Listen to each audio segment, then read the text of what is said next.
boys, how is it going? So today I thought we'd try something just a little bit different. Now, we're going to call this intermission.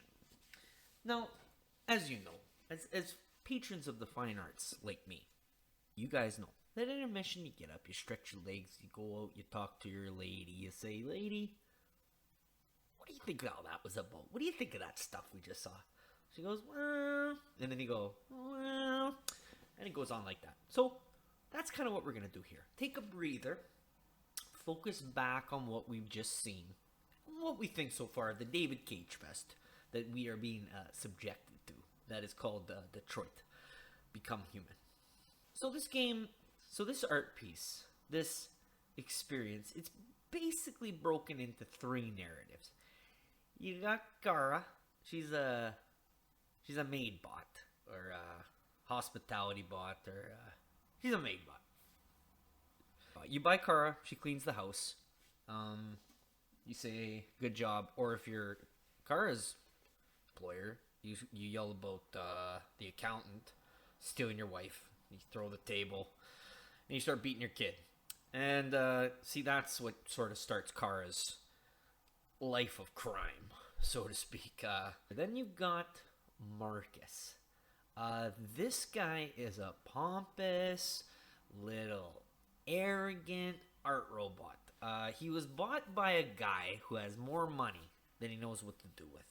He's walking down the street. This is the world we live in, and he's getting pushed around. He's getting pushed around by a bunch of people with no jobs.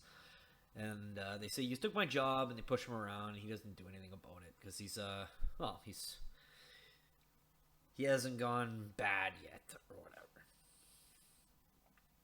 And then you have Connor. Now Connor, the Connor bot, is he's what I believe was sent to the police station to be a janitorial robot. And he saw an opportunity to be like, I don't want to do that. So he said that he was a state-of-the-art detective robot. But you very soon quickly realize that Markus and Kara, they're not really protagonists. They're kind of like the worst people in the world. The opening of this is Connor being sent to deal with deviant android. Apparently this is a problem that these things are starting to have now a lot. They're going cuckoo bananas. They're losing their mind. Again, for some reason, we've given the toaster the cruel gift of self-awareness. The toaster was just happy popping the toast up. We had to go mess around. So for some reason, we give the toaster self-awareness. Obviously, they get upset. The robots get upset because we give self-awareness to something that we literally beat up, throw around. Connor's up there trying to deal with this android that's lost its mind. It's mad. It's very upset. It's very upset android because it found its owner looking at another android in a catalog. Yep, that's what I said. I said it, and because of that, he goes, well, you don't love me. And he goes out on the roof with a gun and the kid. They send Connor out there, and the guy's like making these ridiculous demands. And then Connor goes, well, that's not going to happen, buddy. So put the kid down. Let's go.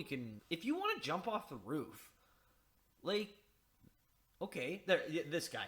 So if you want to jump off look at him. Oh, he's a sick monkey. If you want to jump off the roof here, go ahead. But put the kid down first, okay? There's no reason to have the kid. Put the kid down. Come on. He doesn't. He does that. What do you think he does there with it? He goes for a tumble. Connor goes after him. He doesn't catch them, and then Connor just walks away. He's like, oh, well, what do you say? And that's the beginning of Connor's journey into complete madness. Then we cut to Kara, who gets picked up by Todd. That's this guy, that absolute pile of trash. It's his sixth android. He can somehow afford dozens of these. He keeps breaking them. He's got no money. He's a drunk. He doesn't work. He's got androids coming out of his ass.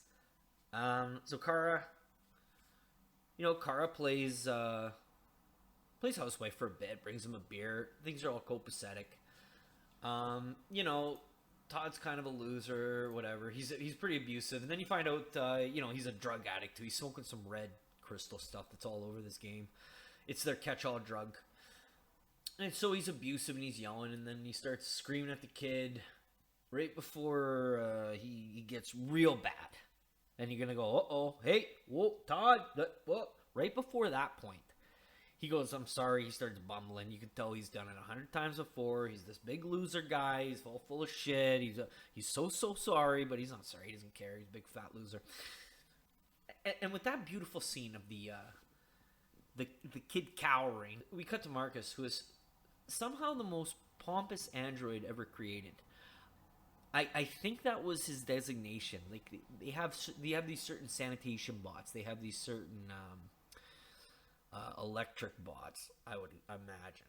Car cleaning bots. They got bots that drive a thing called an autonomous. You'll hear me talk about the autonomous a lot.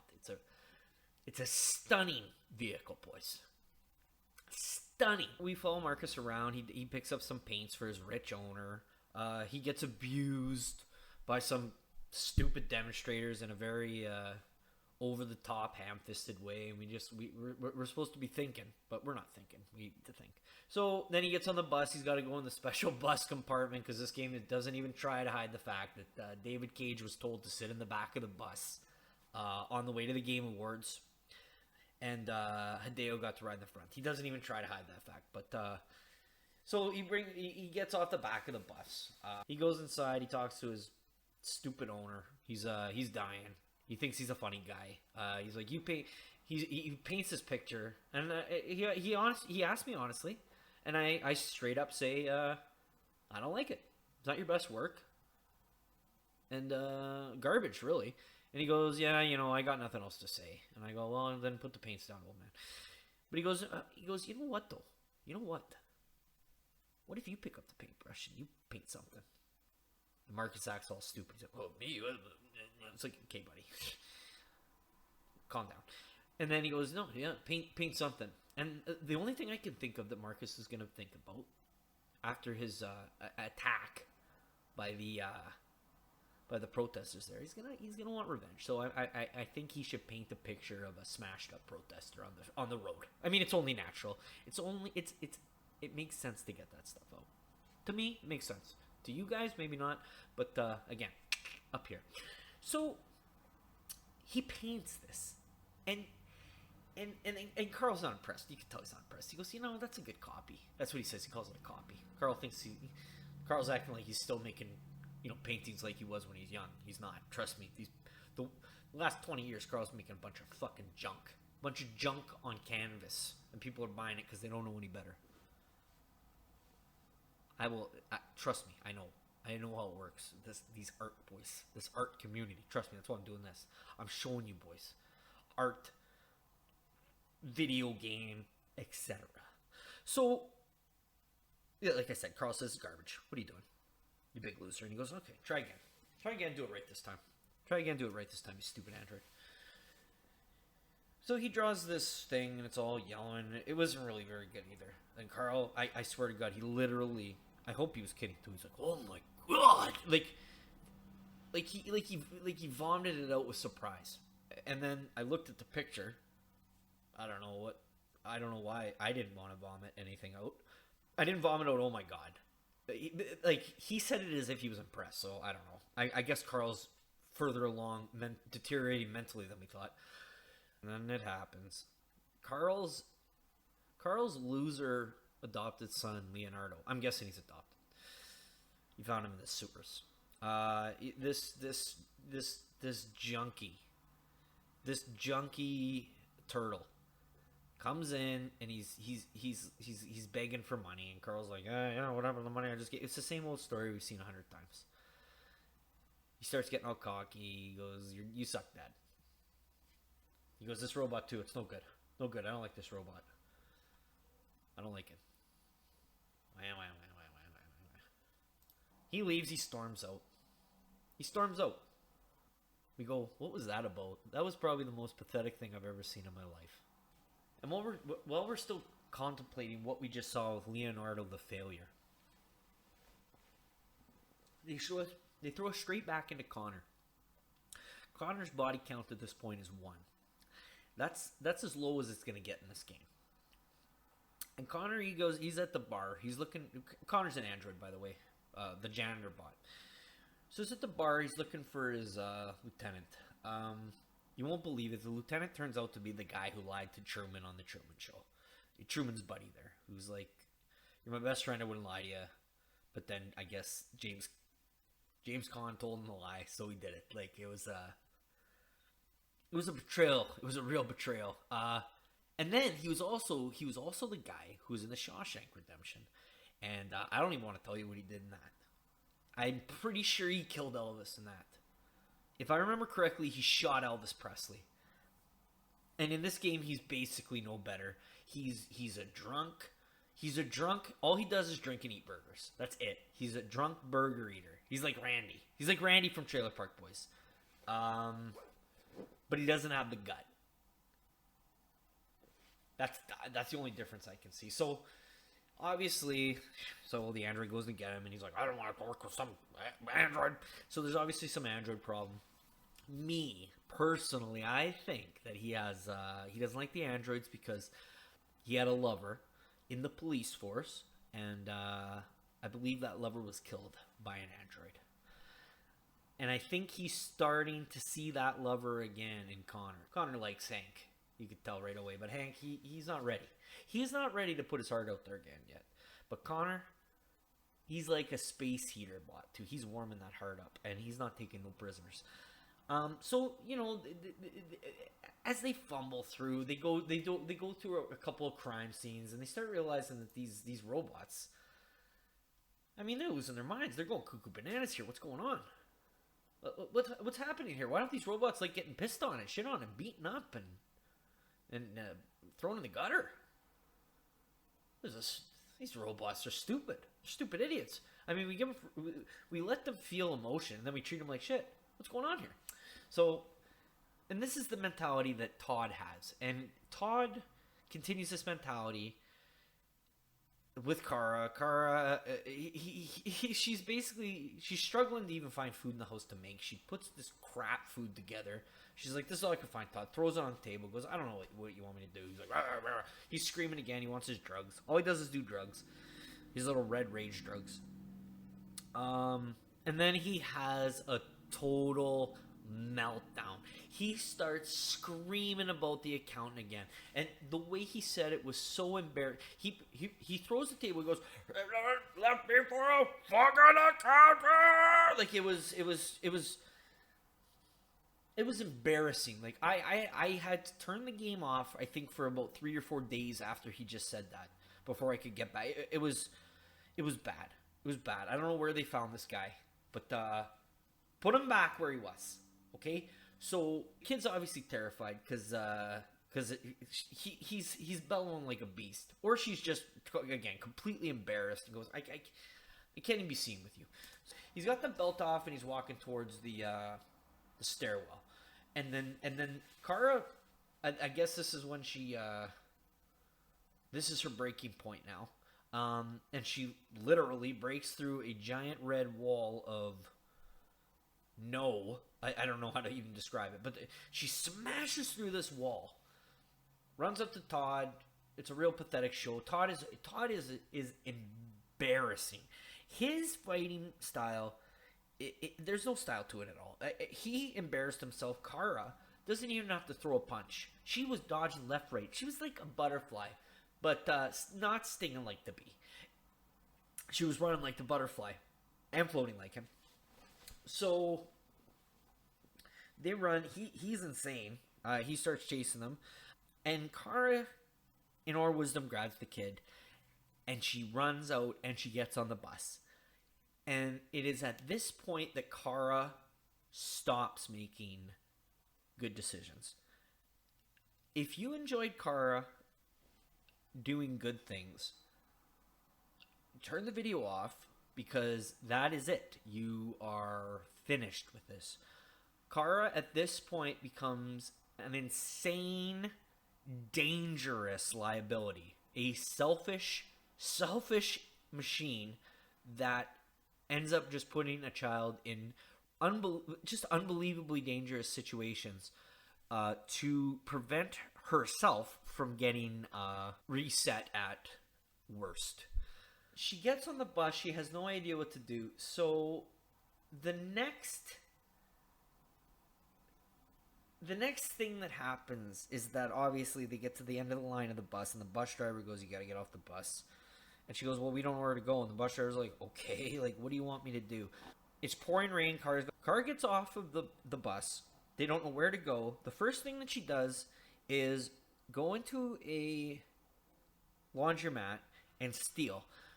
She has now immediately done something else wrong.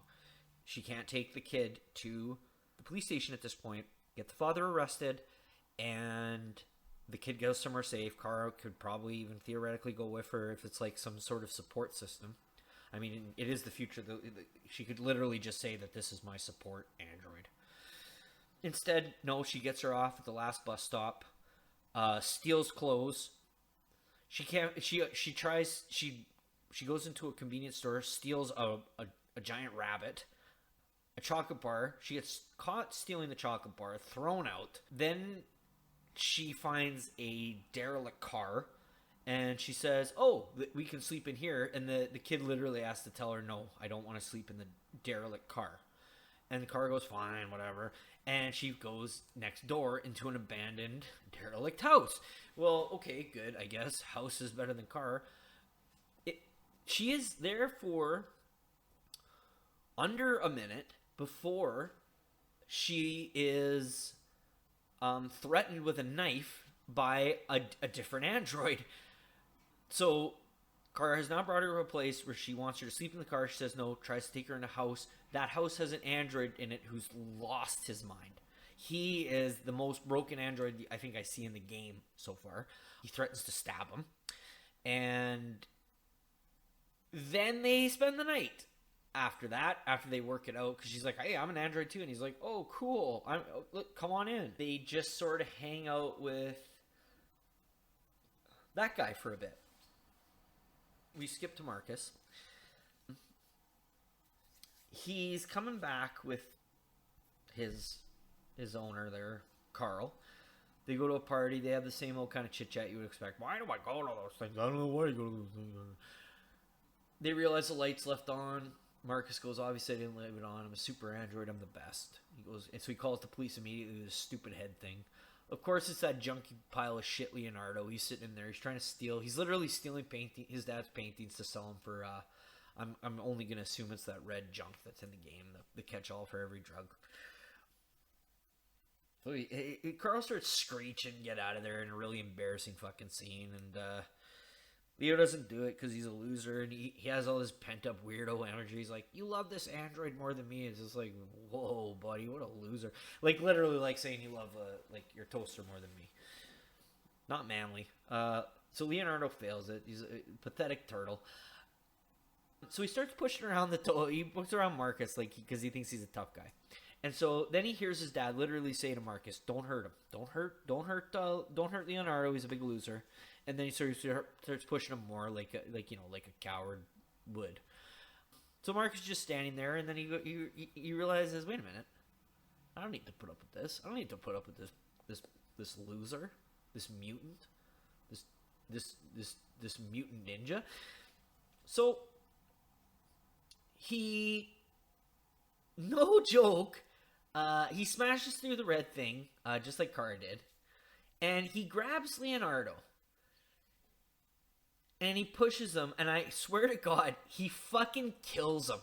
He fucking kills him. He breaks Leo's pathetic turtleneck in half with one push. And he's just dead. And Carl's bubbling like an idiot, and he goes, "Oh, it's like, Carl, maybe you should have raised a man. You know, instead of a little wiener here. With his little wiener neck who can't take a push." So obviously, because he called the cops show up. They don't ask any questions. The Detroit PD showed up right away and blasted Markus right in the head, asking questions a bit later. They didn't ask questions, so they blast him in the fucking face. Cut the black. It's raining. Detroit night. Markus wakes up in the fucking dump. I'm not kidding. He wakes up in the fucking dump. They shot his fucking ass. They shot his ass and they threw him in the fucking dump. The fucking dump, boys. So he crawls around the dump looking for eyeballs. Looking for fucking eyeball. He grabs a pair of legs that he found in the dump. And he slaps those dump legs on himself. Like a Lego man puts on his legs. Just like, yep, using these. Except the Lego man he didn't find his legs at the fucking dump. So he wanders around with his dump legs for a while. It takes him like 40 minutes to get out of there. And this is where it starts to go. This is where Markus's body count, again, just starts to climb. The minute these androids go bad, they just seem to completely break bad. That's it. They're going. They're in. They're going for it. Markus has just killed Leonardo. He's in the dump. He needs a heart module or something. His is a little busted. He can't, run or, have that stupid look on his face or whatever the fuck that does. So he finds a robot with a heart module that works or something. So he takes it out of her, and he puts, because he's gonna go. So, but I'm thinking he can put his broken one in there so she can at least sit, because she wasn't moving. She was like all damaged. She's laying there. She can't. This is it. But at least she could live. No. He takes his heart module that could have her live, and he throws it away as far as he can. Like he's playing fetch with a dog. And the thing dies, and he just gets up with his dump legs, and he wanders off. He crawls out of the dump around a bunch of other androids that are all around him, crawling out of the dump. He doesn't give a fuck about them. Not one bit. He gets out of there. He does a literal Shawshank Redemption pose with the rain coming, pouring all over him. He's covered in shit. And then he grabs a coat that was hanging on a shovel. And he walks away to create more chaos. He's a sick guy. He finds a lot of other people like him. It's really boring. All they do is sit there, and they sound like they're all shutting down. Anyway, not interesting. Kara and... It cuts again. Kara and Alice are still with the lunatic. Kara has the option to steal more money. She chooses not... I chose for her not to do it. She's again, this would be like the third, fourth thing she's stolen in a day. One of them being a kid, so... Kara clearly has issues developing at this point. So the crazy android that Kara is now entrusted to stay and sleep around with the kid, he comes back with a fucking rat. He comes back with a literal fucking rat, and he demands the kid eat it. The literal only reason we get saved out of that is because Connor and Hank are looking for Kara because she literally stole a child.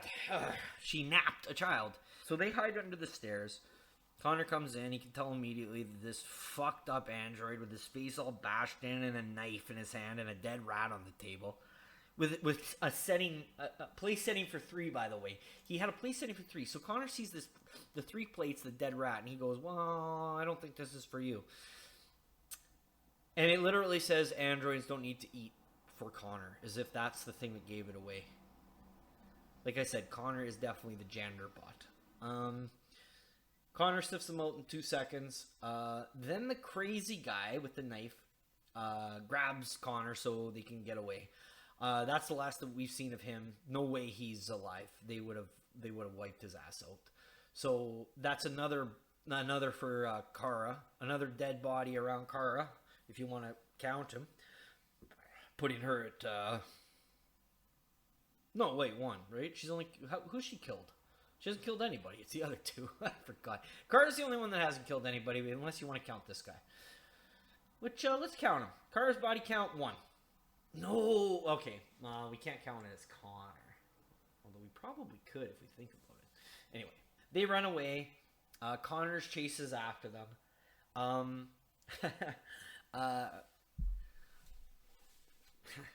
I can't even say it. So Kara's plan, because the police are, again, the police are the people that she should be going to tell that this child with her has been abused and she got her out of that situation. Instead, she runs away from the police, straight into the freeway with the child. She runs away from the police, straight into the freeway with the child. Yep. Yeah, she almost got hit a bunch of times. The only reason she didn't was because I had some quick time go my way. Hank won't let Connor go after them because they were chasing them, which is the first sign that Hank is clearly falling in love with Connor. And that's a beautiful thing. And so then the two of them, after Kara runs, they bond for a bit. They talk about burgers.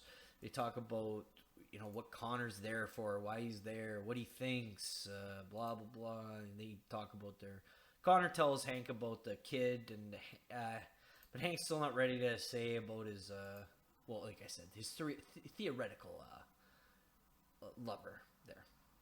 So yeah, they bond, they get closer. They go on a few cases like that, and then they end up with one where it's in this robot or android sex club, and the long and short of it is eventually, I don't know, the android saved the other android because she loved the android, and Hank's sitting there staring like he's just blown away listening to this story. He's just like, his mind is changing all over the place. He goes, androids, maybe they are the best. Maybe I do love Connor.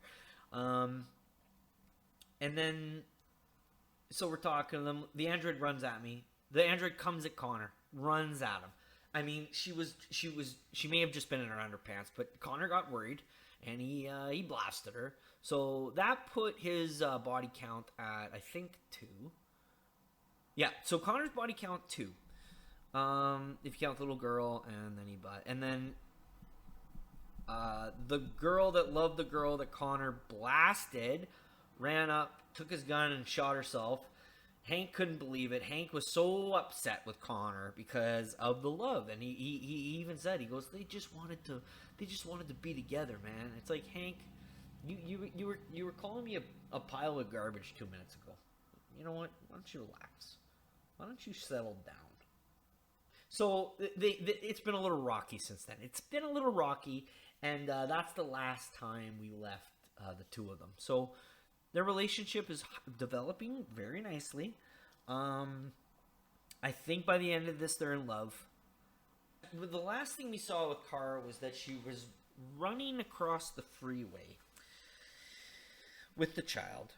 They both miraculously survived somehow. But I guess Kara thought, well, that's too bad that we lived. So she decides to go, she walks straight into the Resident Evil mansion. The worst looking place in the world, to some absolute cretin named Slotko. And he's cartoonishly super villainous. He's cutting these things like he's like Sid the Kid from Toy Story. He's putting all these androids together. He's doing weird things to them. He's cutting them up. He's putting them here, putting them there. None of them have any pants on for some reason.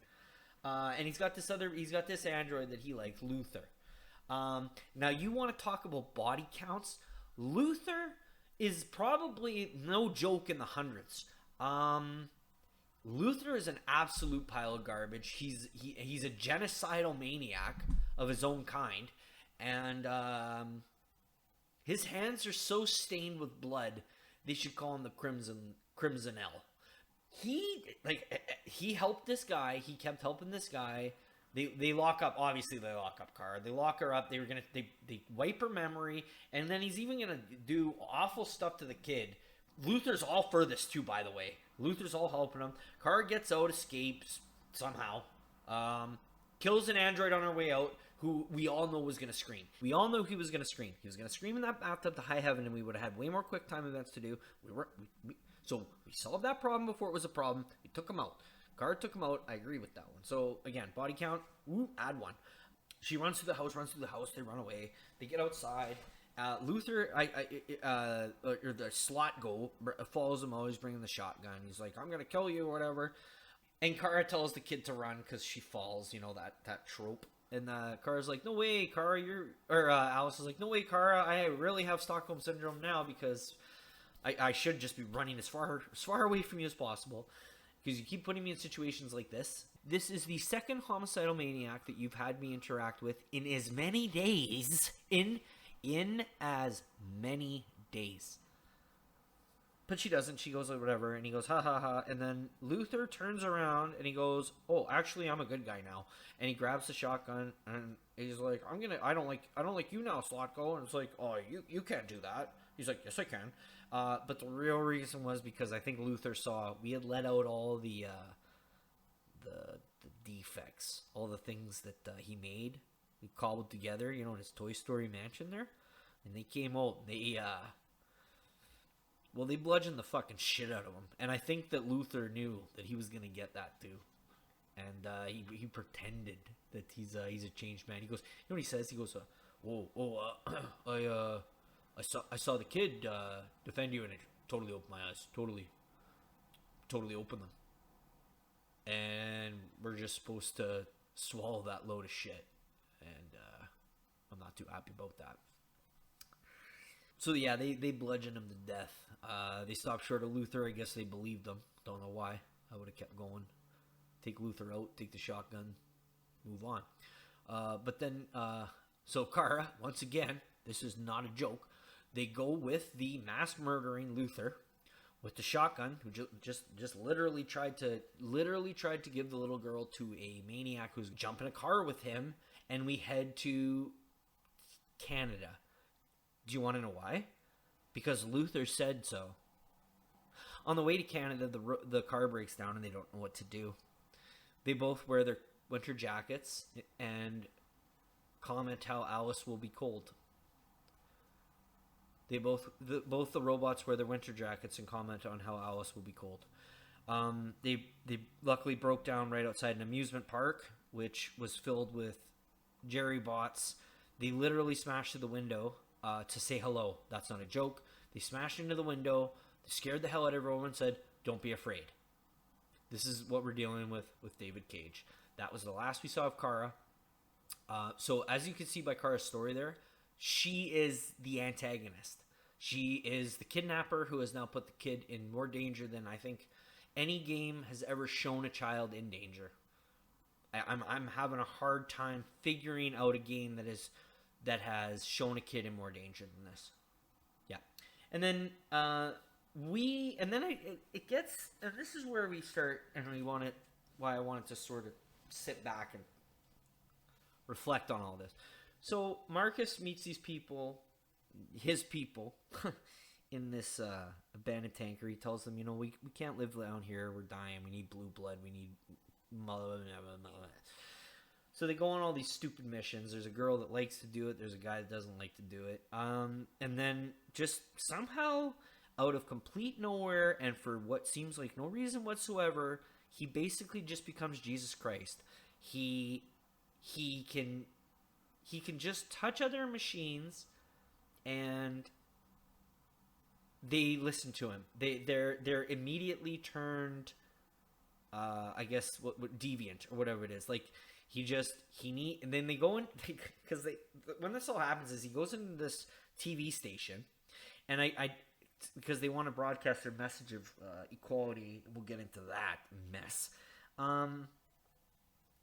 But anytime that he needs to, he just any obstacle that's in the way, they just Android and it helps him. He touches Android, helps him. He goes into the bathroom of this place that he broke into this building. He gets a gun. How did the gun get in there if they can't get into this building? Oh, he just probably touched an Android. He can't get in this door. He touches an Android. He needed to get into a server room. He touched an Android. He's literally just going, "I need your help." And they look at him and go, "Yes." Like, that's it. He's just Christ now. Everyone listens to him. Everyone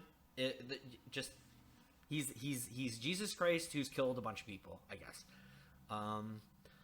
So they go through this elaborate, I don't even know what to call it, GTA heist looking break into a TV studio. Another guy runs away and I shoot him. So because I realize at this point I don't want to help Markus. I don't like Markus. Markus has I haven't liked Markus since he threw his heart away at that lady. Like, this guy is now killed 2-3 individuals, and then he stands up there in front of everybody, takes his face off, whatever, and he goes, "I want robot rights. You guys use this as slave." He's real smug about it. You just want to smack him. Like, he just comes off like this biggest smug toaster, going, "I got 6 slots. I can do 3 bagels at once. I'm way better than you guys. You guys and your two slotting human being crap." And he demands all this stuff, and then he demands like android reproduction facilities. Which, why would we give you that? Why would this? So it gets real convoluted. And it's gonna get real stupid. So. And then that's where I left it, because I figured that would be the halfway point. The humans are aware that the robots have had enough. There's probably going to be some fun violence. There'll probably be some whatever. But what we've got here so far doesn't seem like it makes a lot of sense. I don't know why Markus has become Jesus Christ. Markus is so annoying. I hope Connor blows his head off. So that's it. That's what Detroit basically is. It's these 3 sets of narratives you follow. I'm playing a good guy, a bad guy, and a dumb fuck. So we're gonna have to see what happens with it. I'll continue on with it. Predictions, like I said, maybe some violence is coming up. Maybe some, but Connor and Hank, obviously, they're gonna fall in love. But the thing I've decided too is that I was sort of playing this as one way, like how they, sort of do things. But now I think that I'm going to use the narrative control I have because of the video game, and I think Markus is a menace to society. I think he needs to be recycled as fast as possible before more people get hurt. And I'm basically going to do everything in my power to end him if he keeps up this crap. He's killed like 2 people at least. He's clearly hungry for more. Like, but he's a murder hungry Jesus robot. Anyway, art. So I've decided that I am going to do anything in my power to get Markus eliminated. Kara, no, I still want. I'm gonna go with Kara to hopefully get to Canada with the kid, just because whatever. For the kid's sake, even though anyway, I don't know, but I'm not gonna make decisions that I want her to get hurt because of the child. That's it. Otherwise, Kara would be on her own. She's the dumbest robot in the world. She's the dumbest, most dangerous robot, and I don't know why a maid robot would have the brain that the other maid robot jumped the kid off the building. So I'm guessing there's a major defect there. And Connor and Hank, I again, anything I can do to get those 2 together, I'm gonna do it. I don't care what anyone says. Connor and Hank is the most beautiful love story ever crafted in a video game, and I will die on that hill. If you want to put some video game down that has a better love story than the Connor Hank, throw it down in the comments so I can ridicule it, laugh at you, and say you are wrong. Or maybe I'll be like, you know what, we're probably right. But I won't be happy about it. Well, again, I'll get over it. But this has to be. This is it. This is the Romeo and Juliet of the digital age. Hank, the Romulan, Connor, the Capulary. That's them kissing. Oh yeah, that's the thing I didn't mention too. I'm pretty, like I said, I think that Hank's lover that the android killed was a fellow officer, a fellow male officer. And I don't think he ever got over it. But Connor's gonna thaw that heart. He is thawing it as we speak. Well, he was thawing it more, and then he shot that other android, and then Hank was like, "Why'd you do that? I love androids now." It's like, no, you don't. It's like, oh, that's right, I don't.